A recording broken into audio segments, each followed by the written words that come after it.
आता घेऊयात राजकीय बातम्यांचा वेगवान आढावा।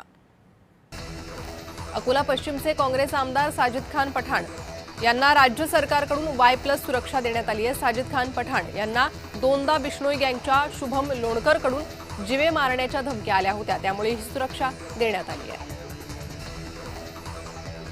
दहीहंडीच्या कार्यक्रमात अश्लील डान्समुळे आपण स्टेजवर थांबत नाही, हे तात्काळ बंद व्हावं अशी मागणी आमदार मनीषा कायंदे यांनी केली आहे। उपसभापती सचिन अहिर यांना त्यांच्या कार्यालयात जाऊन एकनाथ शिंदे यांनी शुभेच्छा दिल्या। यावेळी त्यांनी कार्यालयाची पाहणी केली।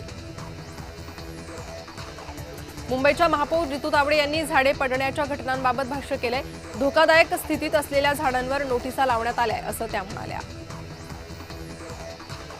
नवी मुंबई विमानतळावरून प्रकल्पग्रस्तांनी पनवेल ते विधान भवन पायी मोर्चाचं आयोजन केलं होतं। या मोर्चाची सुरुवात होण्याआधीच पोलिसांनी सर्व आंदोलकांना ताब्यात घेतलं।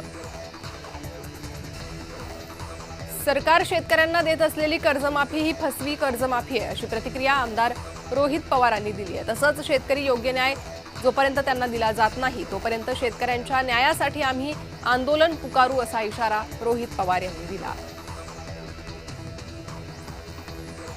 कबुतरांमुळे माझ्या आईचा मृत्यू झाला असं म्हणणं चुकीचं आहे। राम कदम यांच्या विधानाला जैन मुनी निलेश चंद्र यांनी प्रत्युत्तर दिले। कबुतरांवर निर्णय अजूनही झालेला नसल्यावरून जैन मुनींनी टोला लगावलाय।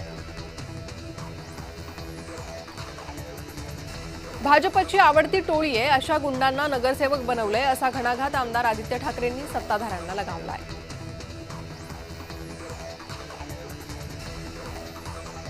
पावसाळ्यात मुंबईत दरवर्षी अनेक आपत्तींना सामोरं जावं लागतं, अशी प्रतिक्रिया मुख्यमंत्री देवेंद्र फडणवीसांनी सभागृहात दिली।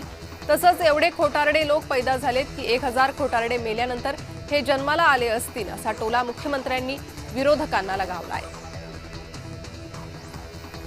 पिंपरी चिंचवड मोशी येथील इमारत दुर्घटना प्रकरणाची मुख्यमंत्री देवेंद्र फडणवीसांनी पोलीस आयुक्तांकडून माहिती घेतली। या ढिगाऱ्याखाली 15 ते 16 लोक अडकले असल्याची माहिती आहे, असंही त्यांनी सांगितलं। तसंच सर्व सुरक्षित असल्याचं प्रशासनाच्या वतीनं सांगण्यात आलंय।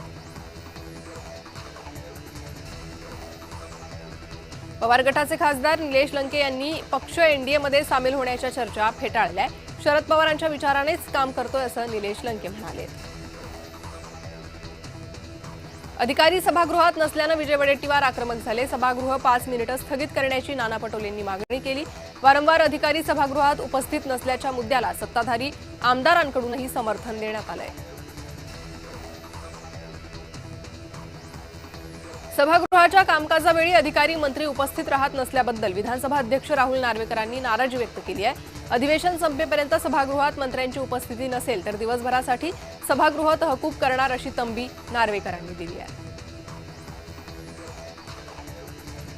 विधानभवनामध्ये शरद पवारांच्या उपस्थितीत झालेल्या बैठकीत रोहित पवार गैरहजर होते। मुंबईतच आझाद मैदानातील शिक्षक आंदोलनाला रोहित पवारांची उपस्थिती होती। शास्त्रीनगर रुग्णालयात मारहाण झालेल्या डॉक्टरांच्या समर्थनात आदित्य ठाकरे आक्रमक झाले। रुग्णालयात जाऊन ठाकरेंनी पीडितांची विचारपूस केली। 16 ऑगस्टपासून रिक्षा टॅक्सी चालकांना मराठी येणं अनिवार्य आहे। तसंच सरकारकडून चालकांना प्रशिक्षण उपलब्ध करून देण्यात आलंय, अशी माहिती परिवहन मंत्री प्रताप सरनाईकांनी दिली आहे। शरद पवार तब्बल 32 वर्षांनी विधानभवनात आले होते। यापूर्वी शरद पवार 1994 साली विरोधी पक्ष नेते असताना अधिवेशन काळात विधानभवनात आले होते। उपमुख्यमंत्री एकनाथ शिंदेंनी ठाण्यात आपत्ती व्यवस्थापन कक्षाची पाहणी केली। पावसादरम्यान ठाण्यात पडणाऱ्या झाडांबाबत उपमुख्यमंत्री एकनाथ शिंदेंनी पालिका आयुक्तांना जाब विचारला।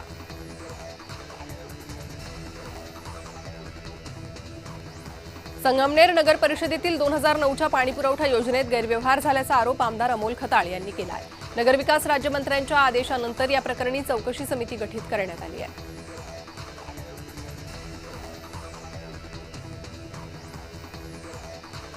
भाजपचे नेते विनोद तावडे यांनी एकनाथ खडसेंची भेट घेतली। या भेटीत राजकीय विषयांवर चर्चा झाल्याची माहिती आहे। त्यामुळे राजकीय वर्तुळात चर्चांना उधाण आलंय।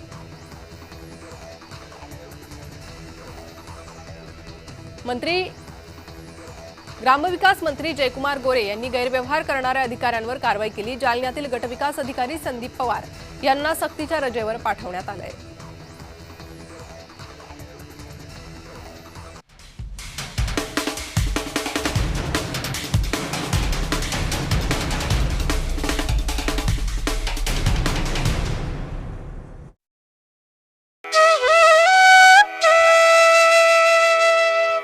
हरी माऊली.